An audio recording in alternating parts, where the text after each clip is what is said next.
ovarian cancer, or died, you may be entitled to substantial financial compensation. All right, we're back here in the studios at WPKY 103.3 The Tiger. In our studios with us is another citizen running for city council, Brian Conger. Welcome, Yes, Brian. thank you. Thanks for having us. No problem, no problem. So, very friendly interview here. So just tell us, introduce yourself and tell the voters who you are. Okay. Name's Brian Conger. I'm 38 years old. I've born here in Princeton, grew up in Princeton. Been employed by Conger here, local business in town, for the last 15 years. Took over management there about 4 or 5 years ago. And my wife, she's employed by the hospital here in town.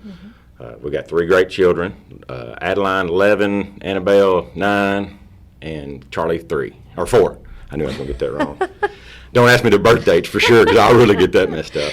But yeah, so, and that's kind of why we're here, because we wanted to start a family here. So after moving around a little bit, and we decided to move back to Princeton and start a family. So that's what we've done. Nice. So please tell us, why do you want to be elected to the city council board? The biggest reason why I want to be elected is for the last few years that I've lived here in Princeton, I've always been the type of person that was like, well, why ain't we doing this? Well, why ain't we doing that? Why doesn't Princeton have this? And I'm kind of tired of being the why guy. I want to be part of the solution. For every problem, there are solutions, and I feel that with some work and dedication to finding them solutions, they can be found. And I'm just tired of being the why guy. I want to be the person that fixes the problems. Well then, what is your vision for Princeton's future? I think I've listened to all the other council members, and we all have a lot of the same visions. And I think all the citizens have the same vision for Princeton.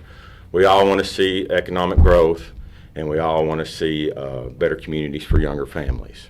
And I think if we can start out looking at economic growth in a large picture, all that other will come. Because in order to make our town attractive to an industry to develop here, we've got to start with the small stuff like cleaning up the streets, cleaning up the housing. We've got to provide better housing. We've also got to kind of work on our infrastructure of our parks, get them a little bit more accessible, kind of group them all a little bit better together. And then when you start creating that, then you start creating your town being attractive.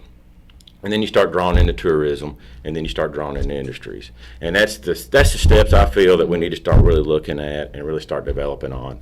And like I said, there's always solutions to all the problems, and that's what we're looking for. And we've all got the same common goal.